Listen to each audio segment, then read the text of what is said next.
What is up, heroes? This is Midnight Zero, and welcome back to Season 4 of Hero Vs Zer0. This week, like the last time, not alone, I'm joined by the one and only, the person who is so hungry he could eat an Octorok.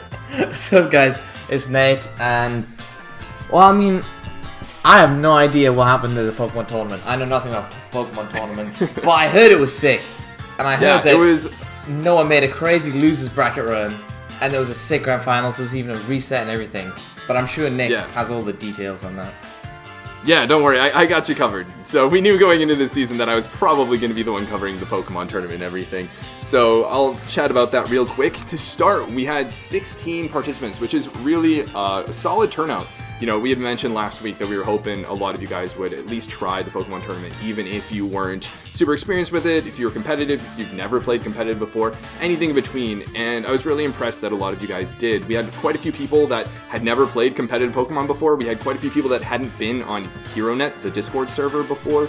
And we had a lot of people that I've been in Draft League with before. So it was really a nice mix, and what was really cool was it cultivated a very solid learning environment where people were sharing strategies, sharing teams, helping each other team build, helping each other figure out competitive Pokemon. So I was really happy with how that turned out. And of course, the tournament itself was a lot of fun. There were a lot of good battles. It was a lot of fun to watch all of them. And it was really cool to see the creativity that came into the team building, the plays that were made, the nicknames that were made as well. Shout out to Leo and his clever nicknames.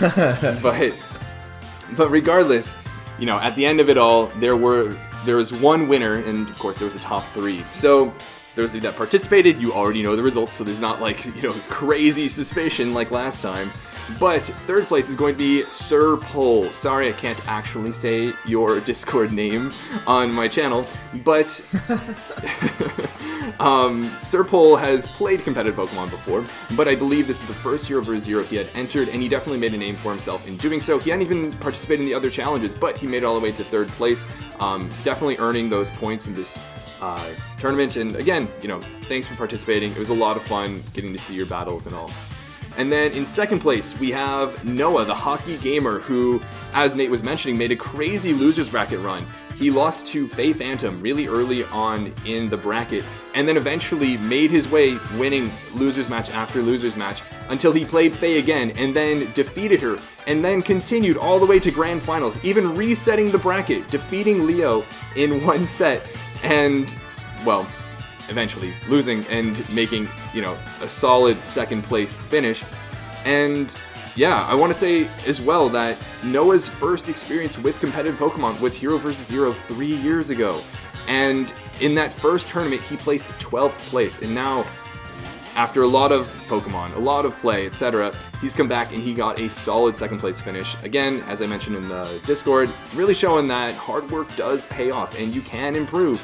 And there are a lot of people in HeroNet that will be willing to do so. And then, of course, in first place, the winner of the Hero vs Zer0 Pokemon tournament was Leo, or Mr. Leo 1904, or some permutation of that. Sorry, Leo. But it was a really impressive run. You know, I hadn't really known much about Leo's Pokemon experience before this. I believe he joined the server in order to partake in this tournament. I know that he's watched my Draft League videos, and apparently he actually plays the Ubers tier, and it showed. He had a great command of the different different Pokemon that show up in the tier, the sets they run, just knowledge of the metagame, and was able to avidly navigate any type of opponent, regardless of what skill level they had, what type of team they brought. He showed mastery over various different styles and ended up winning the tournament in a really hype grand finals with Noah. So thank you, Leo, for participating. Thank you, Leo, for, you know, giving some really good matches. It was a lot of fun to watch, not just on my end, but, you know, for everyone who partook. So yeah, thank you and congrats. And I think that just about covers it. So before we move on to this week's challenge, I did want to touch on, with Nate of course, the overall points, because there is a lot going on with regards to the totals. So you'll see them on the bottom of the screen, or at least the top 3, but we've got quite the distribution. In first place, we still have Myerscodex with 11 points. In second place, we have TheHockeyGamer with 9 points. In Leo, words please. In third place, we have Leo, 1904, or some permutation of those numbers, with 8 points. And in fourth place, we have Taprus Light with 6 points. In fifth place, we have Drake with 5 points.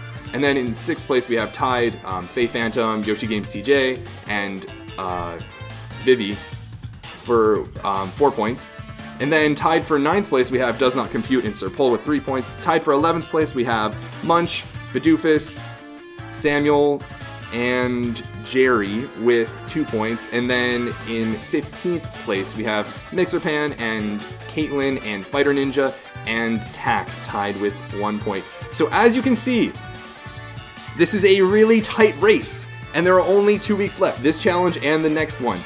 Given that no person is more than 2 points apart from the position immediately above them, there's a lot of room for change. There's a lot of space for growth over the next couple weeks. So please do compete. Please do continue to take on these challenges. Even then, like, you've got, what, 6th place could just fly out of nowhere, sneak up and take the whole thing. Like, if they win the next 2 weeks, or if they do really well, like, the gap between any of the top 5, 6, and there's just, it's so small and so close. Like, it was so crazy when we checked it out today. Victory is attainable for anyone. Yeah.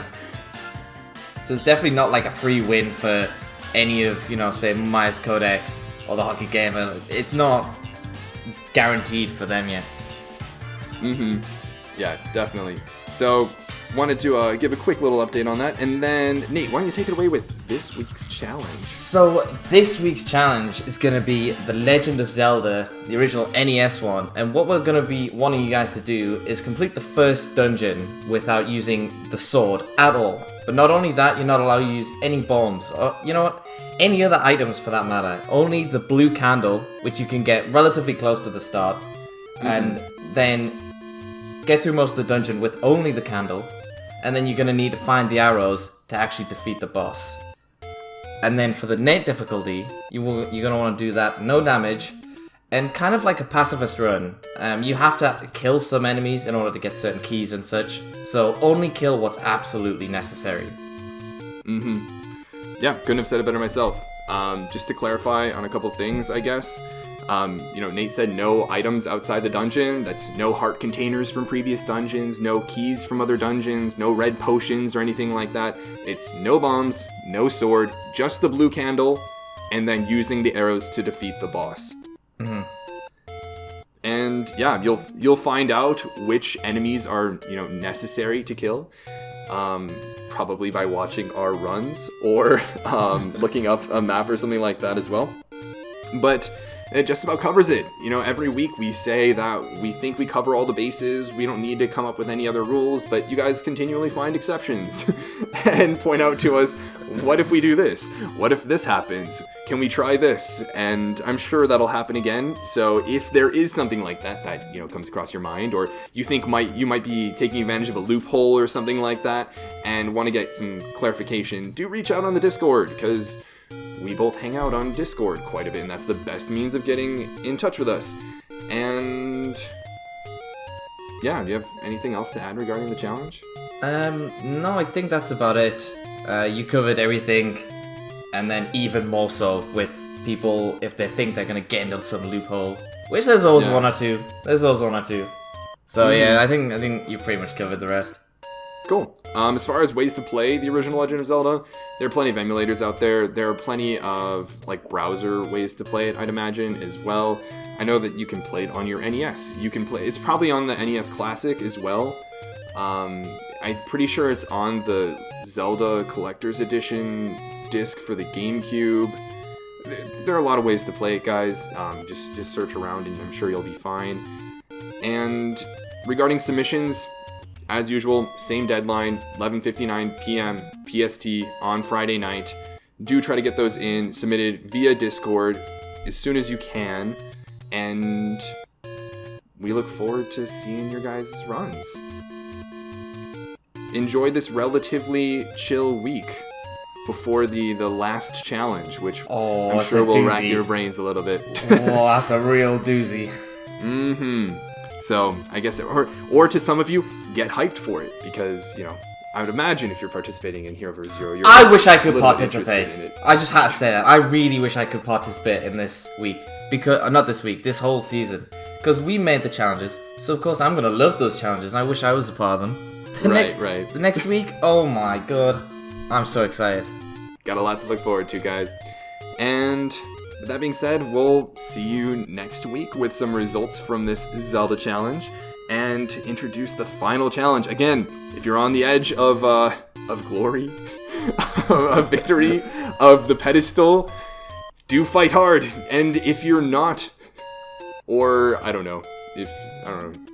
even know what to say. If you're not close to the pedestal, I guess I should really just say everybody's pretty close to the pedestal. That's what we were talking about. Yeah, it's all right? So close. Like, it's... Yeah. Anyone can win at this point.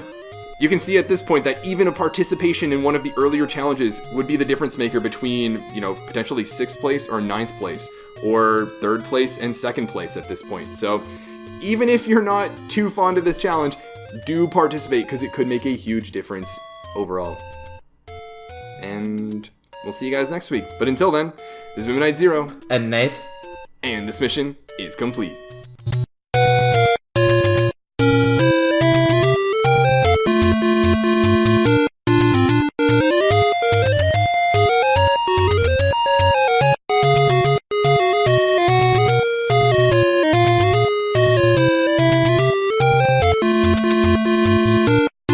What is up, heroes? This is Midnight Zero, and welcome back to Hero Vs Zer0 Season 4. This week, I'm trying to come up with some crazy way to introduce you again, but I can't. I'm sorry. Please tell them who you are.